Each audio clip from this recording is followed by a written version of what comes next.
Happy holidays, Legacy League. I hope that most of you are still paying attention. I can see by your scores that some are, some certainly are not. We're getting down to our last week, but I do want to talk about the week that just happened. Obviously, I'm hopefully looking a bit better. I slept a little bit more, got a little distracted by the holidays, hence it's coming out the day after games kind of got started. But hey, I mean, come on, NFL, back off. NBA has Christmas. You don't need to take that too. You have every other day of the year. So relax. Anywho, let's look at week 16 to see our matchups heading in to our final week. It's funny that sometimes I think when it comes to the consolation rounds, I'm paying more attention than the person is. Now, I know both of these people actually put in really competitive lineups. We had two of our top scores here, outdoing some of our ones that maybe, could have been for more value here. But we did have Mahomes left in the order. Now, Rennie, you stayed strong. You're going to be in the consolation final. I'll talk to you a little more about that. You did have a running back performance in the running back 2. You had the tight end 4. You had the quarterback 3. I don't know why I'm pausing so much. And actually, if you keep scrolling down, Parker Washington, awesome performance. He was the wide receiver 3. On the flip side to that coin, while Gene, you did have some people below that would have helped you out. Olave was the wide receiver 2. Addison couldn't really get a whole lot going, which not super surprising considering the quarterback performances there. And obviously, you did go over predicted and beat a lot of teams. The injury, though, both injuries here definitely took you out of it. There are times this week when I actually think the fantasy gods were smiting a lot of people. There was more than you would think that came down to pretty severe injuries, and the amount of third string quarterbacks that are starting this week are pretty high. But hey, we'll leave that for later on. Either way, both of you, not a bad performance considering where you're at. Gene, you get to go to the toilet bowl. Rennie, you get to go to the consolation final. And on the other side of that, we had Tim 1 versus Tim 2. Now, Timmy, I haven't met you yet, so I don't know if you're actually a Tim 2. You're just Tim 2 as it relates to our pool. And also, unfortunately for you, for this particular week, it's kind of been the theme of your season. Lamar Jackson just kind of ducked you off the get-go. Having another performance, like I said, there's nothing worse than in fantasy sports. I mean, let's put aside that these are actual people with feelings and things. Injuries just stink for any athlete, obviously, but at least if there's an injury before the game, you have the chance to do something. There's nothing more just kind of helpless than when someone goes down. I'll get to that a little bit later on. Not that I'm speaking from extreme experience there. We take a look here at the defense 5, Timmy, and that's kind of it that rang the bell, but you had a lot of people that at least were standing up for you. On the flip side of the coin, you're going to notice a quarterback possibility here. That was a quarterback 4, and you could have had him in instead of Mooney or Rice. So that was not the choice you wanted. And speaking of people as, players as people, the suspension from DK Metcalf is an interesting one. I kind of urge you to go and read about that. Apparently the fan was not a random one. He's someone that's supposed to be banned. I don't know. There's a lot going on there. Anyway, Tim 1, you did have the QB1 performance as well. So things could have been a lot worse. You had some guys underperform. All things considered, it is what it is, right? So we have a consolation and a toilet bowl for both of you. For 2 teams, the season is over in this particular league. Now, Kent, it was a fall from grace for you last week, so I'm not trying to kick you while you're down, but you are our 6th place finisher. You did win the Dallas wide receiver sweepstakes, and that was probably one that, not necessarily expected. Wide receiver 3 on the week. You also had the QB 5, so when Burrow was in, they were gunning. Cook was like the running back 6, and you made all the right decisions pretty much. You could have made a couple different ones, but let's look at the score here. I don't think it was enough to make it up. Kelsey Wood was your stinker, and obviously you just needed a few more big performances. On the flip side, we have our highest scoring rookies. 5th is what you finish after the regular season. 5th is what you finish at the end. You did have some of that injury issue, but Bijan was the running back 5 to Chase Brown's 4, so your running back play was quite tight. Good thing for you, you are finished because you don't have a tight end anymore, or I should say you didn't have your starting tight end, but your other tight end was actually a bit of an all-star. You were a tight end all-star in general there. Pitts the last couple of weeks have been dominant, and he's actually the tight end 3, and we'll look at the end of the year. He actually climbs up the rankings pretty quick, and you had the defense 3 as well. So 5 and 6, not what you're playing for, but at least I guess you get to enjoy this year's Christmas and watch fantasy football from afar. In our semifinals, yeah, it's super disappointing to get that bye week and be rusty coming out of it. It wasn't necessarily just the rust, but also just this one was over early. Marco was a very magnanimous winner, but he spiked the ball in my face pretty hard.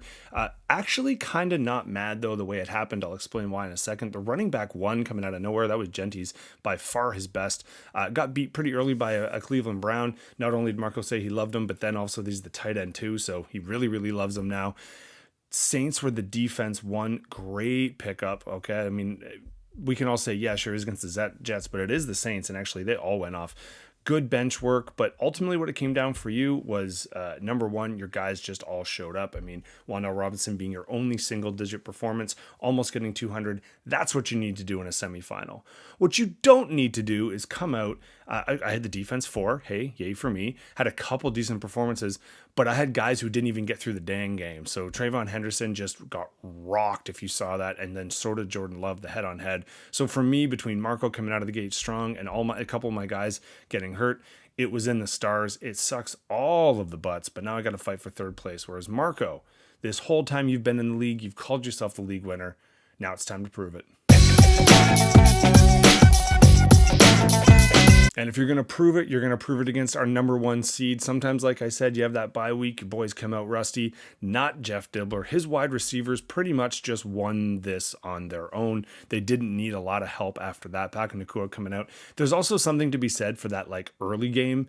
Like, who doesn't want to just start Sunday with 56 points? I'll take it, especially when it's one guy. Now, everyone else did just, I mean, not great. You got DJ Hawkins in there, Marvin Harrison. You were just kind of throwing him breadcrumbs to see like, oh, could you come? No, he couldn't come back, and especially not after that start. And in Connor's case, especially not after Josh Allen just tripped coming out of the gates. Rough game for him. Not 100% sure if he's 100%, but that's a problem he's going to have to deal with this week.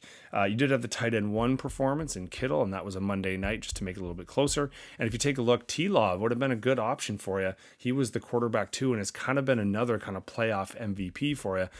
Would have been the better call instead of Brissett, but, didn't make a difference. Just makes you think going into next week. Speaking about next week, we got newbie Timmy against Gene the Machine, who's been kind of a factory here. Gene, you're an awesome dude, but no one is that upset about seeing you in the toilet bowl after all of your success for the last couple years. A little humility. Well, you're a humble guy anyway. What am I talking about? But this matchup, like most of them, might end up coming down to who's paying attention and who's staying healthy.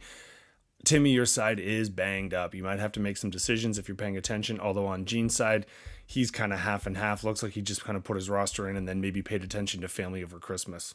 How dare you? I pay attention to these things, so I'm very curious who ends up in our basement. Just because I say it every year doesn't mean I'm not going to continue to say it, but there's only 2 teams that win their last 2 games. That is the champion and the consolation champion. Neither one of these people, I think, are paying attention just based on we got suspended people, we got hurt people, multiple hurt people. So either you've made a deal, just don't touch your roster, or we really got to start putting some benefits for consolation, because if I'm paying attention, you should pay attention. Right now, Rennie for the win.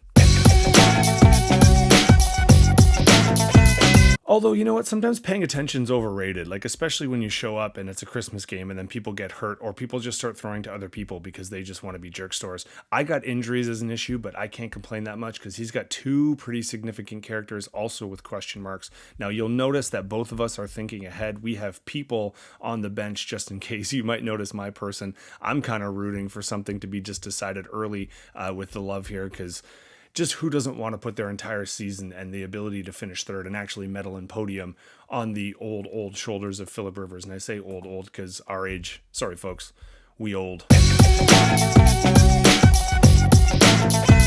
In our final, we've got our comeback story of the person who's been calling themselves the winner and now gets to prove it versus Jeff, who's been the number 1 pretty consistently all season. He was undefeated the longest. He only had a week, I think, slip up where I might have passed him just on points, but then he took it over the next week. He's been leading out of the gate.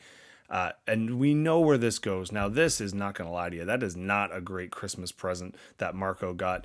He's going to need some people stepping up. On the flip side, Jeff is going to have some issues.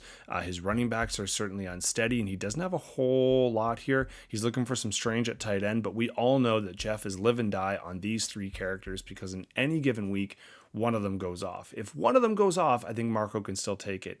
If two of them go off, I think Jeff's got it. And if three of them go off, I think he spikes the ball on the way through. Let's see what happens.